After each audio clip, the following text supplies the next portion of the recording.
السلام عليكم، انا اسراء. فيديو النهارده هيكون عبارة عن مشترياتي لشهر 8. فلو عايزين تعرفوا انا اشتريت ايه تابعوا الفيديو لحد اخره. معظم الحاجات يعني العناية بالبشرة وسكين كير، ما اعتقدش غير فيه حاجة واحدة بس هي المكياج، فعشان كده هبدأ بيها. ده من الكوليكشن الجديد بتاعهم رقم 10. لون حلو جدا، لون نيود عامل زي كأنه لون برتقاني، فحلو جدا عجبني. لحظة اوريكم درجته عاملة زي كده لون برتقاني خفيف يعني للجامعة، فهو حلو جدا. وزي ما قلت رقم 10، وده كان سعره 30 جنيه. جبتها هو الشامبو ده من لوريال. الشامبو ده كان سعره 35.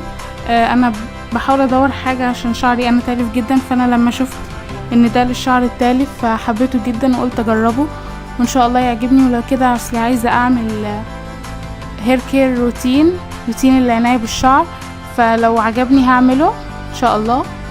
اشتريت البلسم المعالج من لوريال للشعر التالف، فانا جبتهم هما الاتنين مع بعض، بس ده كان ب30 جنيه والتاني كان ب35. انا اشتريت ده من محل وده من محل، فعلشان كده الاسعار اختلفت يعني. اشتريت الكريم ده من جورنيه، ده اللي هو اسمه فاتح ومشرق. الكريم ده جبناه زمان احنا وعجبنا جدا، بس ما جبناهوش تاني مش عارفة ليه. ده كان سعره 25 او 20 مش فاكرة، وهو علبته عاملة زي تحطيه الصبح على بشرة نظيفة، تكوني غاسلة وشك قبليه وتحطيه يعني ايه، بس ايه خلي بالك من منطقة حوالين العين ما يتحطش فيها طبعا، لانها هي منطقة حساسة جدا. وانا هجربه ولو كده اقول رأيي فيه واقول لكم يعني لو عجبني او ما عجبنيش ان شاء الله هقوله. اشتريت المية الورد دي من ايفون.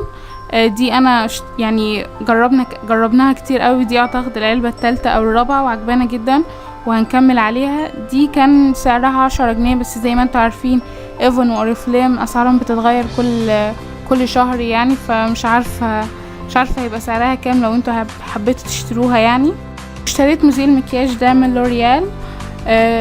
هو بيعمل ايه، بيعمل 5 حاجات. ده للبشرة الحساسة، مع ان انا بشرتي مش حساسة، بس انا كنت خايفة لا يحرق عينيا او كده. هو محرقش عينيا، حلو جدا، بس يعني ده كان طباع اول يعني لسه لما اجربه تاني. ده بيزيل المكياج وينعم ويعطي اشراقة ويريح البشرة وسهل الاستعمال. هو بصراحة سهل جدا، يا دوبك تحطي عامل زي المية يعني، تحطي بس شوية في القطن وهيمسح، مش هتدعكي ولا هتعملي اي حاجة. وهو فعلا حتى هما كاتبين الوجه والعينين والشفاء، فعلا بيمسح كل حاجة حتى الكحل وكده بيمسحه، وانصح بيه اي حد. بس استنوا بس لما اجربه اكتر وكده وان شاء الله هيعجبني. انا لحد دلوقتي عاجبني يعني، بس ايه استنوا اخر الشهر هعمل برضو هقول رأيي فيه في الاخر. معلش نسيت اقول ان المية كان سعرها 60 جنيه. وبرضو اشتريت الحليب ده، هو بيعمل نفس الحاجة بس حليب مش مية. بس انا ده مش عاجبني، هو كريمي قوي، ملمسه كريمي فيمكن يعجب ناس كتير، بس انا بصراحة ما عجبنيش، حابة المية اكتر مش عارفة ليه. بس برضو هو بيزيل المكياج برضو، هو ده يعني تحس ان هو بيرطب يعني في ترطيب شوية، فممكن لو انتي حابة ترطبي يعني هتبقى حاجة حلوة ان شاء الله. اشتريت الماسك ده ماسك جاهز، ده للبشرة الدهنية. حلو جدا بصراحة عجبني، بينظف فعلا يعني. ده انت تستخدميه ازاي برضو، تكوني غاسلة وشك وتسيبيه لمدة 10 دقايق وبعد كده تمسحيه بالمية، حلو جدا وهو بينظف فعلا. ده بشجرة الشاي على ما اعتقد، مش عارفة بالظبط بس انا حباه جدا. وده كان سعره حوالي 20 جنيه. الغسول ده او المضمضة دي اي حاجة حابين تسموها يعني، من سنسوداين. ده حلو جدا، انا بصراحة حباه، اول مرة استخدم حاجة زي كده، بس ده حلو جدا وخالي من الكحول، فمش هيحرق او ان هو هينشف هينشف بقك، بس حلو جدا وانصح بيه اي حد. ده كان سعره 45 بس فعلا يستاهل يعني. ممكن الناس تقول عليه ان هو غالي ومش ضروري قوي، بس لا طبعا ضروري وحاجة مهمة جدا يعني الاهتمام بالاسنان وكده. واشتريت برضو معاه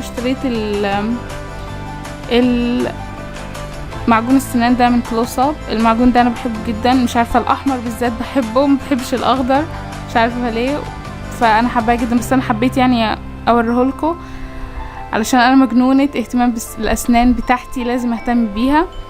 وده كان سعره 10 جنيه حوالي.